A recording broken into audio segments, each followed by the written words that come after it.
Boys and girls, do you remember how chapter 12 ended? Yes. Yes. Let me give you a little more time to think. Couple more. What happened at the very end of chapter? Okay, now I have just about everybody. What do you think, Mason? Sam tells Tim to go get Colonel Parson because they're taking him in as a cattle thief. Okay, exactly. They're taking him in as a cattle thief. Did he really steal cattle? No, he was chasing the ones who did. Right, because whose cattle are they? But now there was some foreshadowing that occurred. Do you remember? There's sort of two different tidbits of foreshadowing. He warned Tim that somebody was going to come and take the cows. Several times, right? He kept saying, Tim, you got to slaughter them. We need to butcher them and get them hidden, the meat hidden away, because otherwise they'll be stolen, right? And then there was one more thing that he said about General Putnam. That was the harder foreshadowing that you may not have even recognized. Caitlin. People can be harmed if they're silly cattle. Right, and he wants to make an example of them. He's a very stern, fair, but very tough general, right? Okay, chapter 13. We're almost near the end of the book here, boys and girls. Page 182. Are we good? Mm-hmm. All right. I want to see Colonel Parsons, please, sir, I said. The adjutant stared at me through the half-open door. What about?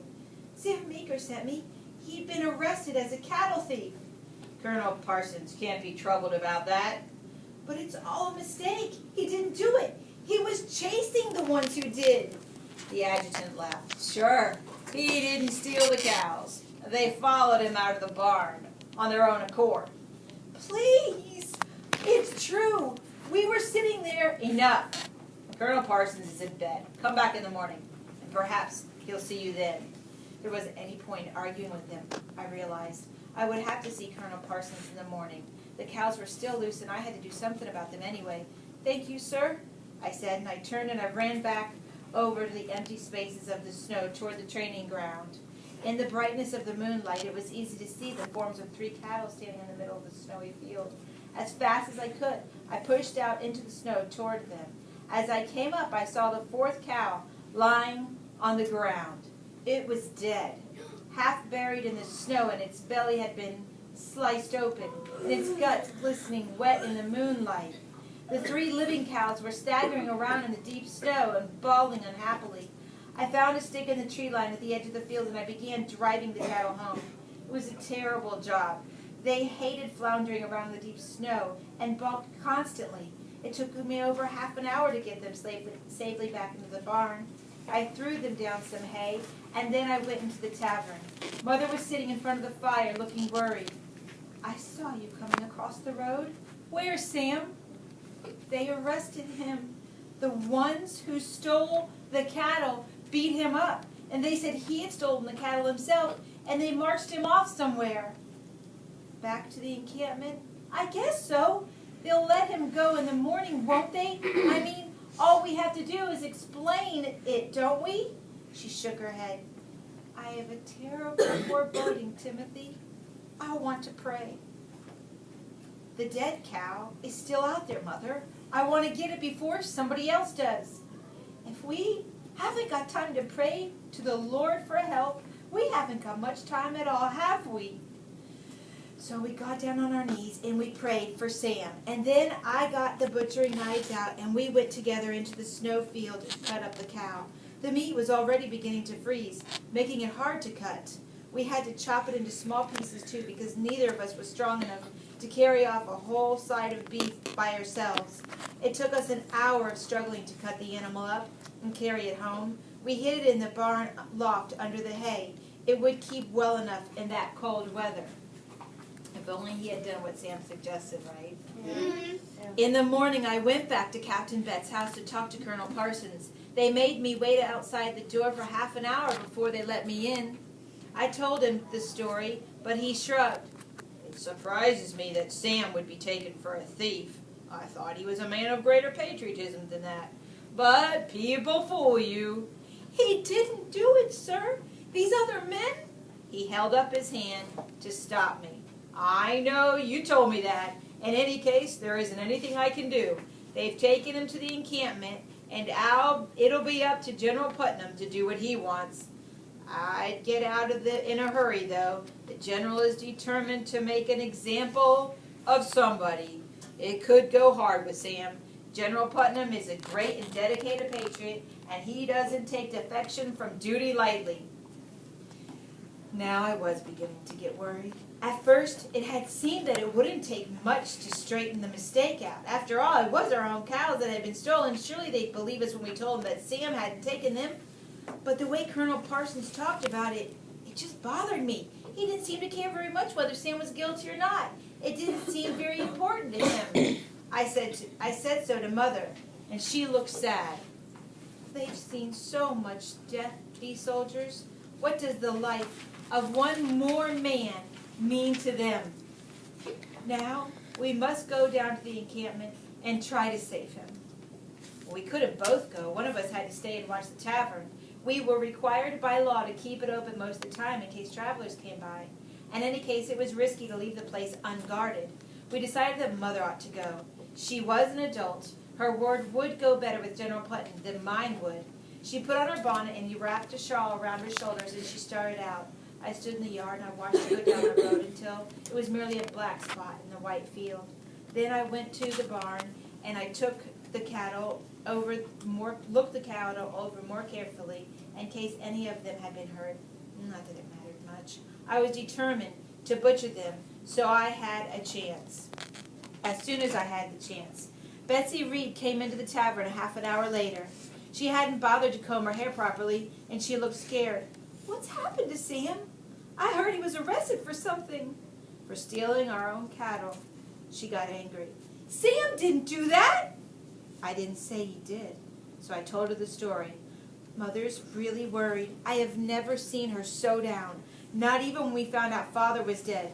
She bore up when he got captured, and bore up when we learned he had died. But she isn't bearing up now. She's trying, but she's just not bearing up. It's not having enough to eat. You don't have the strength to keep your spirits up. Betsy sat and dropped her hands in the tap room. What are we going to do about Sam? I don't know. Mother's finding out. Will they hang him if they think he did it? I don't know. It seemed a good chance that they would, the way everybody was talking about General Putnam. But I didn't want to think about that. Probably. They'll just put him in prison? Oh, I wouldn't mind that, Betsy said. At least he wouldn't be able to get himself into trouble anymore. I didn't say anything. All I could think about was Father and Jerry Sanford. Could your father do anything? Maybe. I'll go talk to him right away. She left and I was glad. I didn't want to dwell on Sam. There was plenty of things to keep myself busy. Besides my regular chores, I had to start getting ready to butcher. This meant putting up hooks for hanging the meat in the barn. We'd never butchered 8 head of cattle at one time, and we didn't have the hanging space for them. To occupy my mind, I spent my spare moments figuring out the best way to do it. And, of course, people kept coming in. There were the usual customers, officers wanting food, ordinary soldiers wanting a chance to get warm, Reading people buying things. There was also people asking about Sam, and word had got around that people wanted to know what had happened. Mr. Beach came in, and Mr. Herring, and Captain Betts. I expected that Mother would be back by noon, but she wasn't, and by mid-afternoon, I began to worry. I kept looking out the window every 5 minutes, but still she didn't come. I got the supper stew started. It was about all we served to anybody anymore. It began to get dark, and then she came in. She looked exhausted. She slumped down in a chair by the fire. I gave her a glass of rum to warm her up, and was about to ask her what happened. But just then, some officers came in wanting dinner and some drinks, and we got busy. It wasn't until an hour later, when we got the officers settled over their rum and water, that she could tell me the story in the kitchen. She'd had to wait until the middle of the afternoon to see General Putnam. The aides kept putting her off and sending her away, but she stuck it out, and finally she got to see him. He was curt. What do you think curt means? Aggravated. kind of aggravated and real brief. Like he wasn't going to carry on a conversation, just real short with her. Really? He really didn't want to take the time. She told the story. He merely shrugged. You see what the problem is. Oops, I'm sorry. You see what the problem is, Tim. Those two men who brought him in have sworn it was Sam who stole the animals. Her voice was slow and tired and hopeless. Sam wasn't supposed to be there. He was supposed to be on duty with Colonel Parsons at the Betts house. But Colonel Parsons didn't care. He always let Sam come over and visit. Still, he wasn't supposed to. Officially, Sam deserted his post. Why should they believe Sam about the cattle over the other men? I'd certainly lie to save him. She paused. Oh, I'm his mother. I'd certainly lie to save him. And she paused. Go out and see if the officers need anything. And bring me some more rum. I'm cold. All right, we're going to stop there, boys and girls, at the top of page 189. What do you think's going to happen? Do you think she's going to be able to finally talk some sense into General Putnam? Yes. I mean, Yes. I had the feeling, but whenever I get to like reading other things, it might like change my mind. But Yeah, you get more information. I don't think You're hopeful that she will, right? And can you empathize with her? Her frustration? Yes. Can you feel her pain? Yes. And then just think of how weak they are, and her hunger, and her fatigue, Cold. and cold. Yeah, Wes or Jackson. We're getting close to the end, and you know the title. My brother Sam instead. So we might need to pass out boxes of Kleenex. Okay, boys and girls.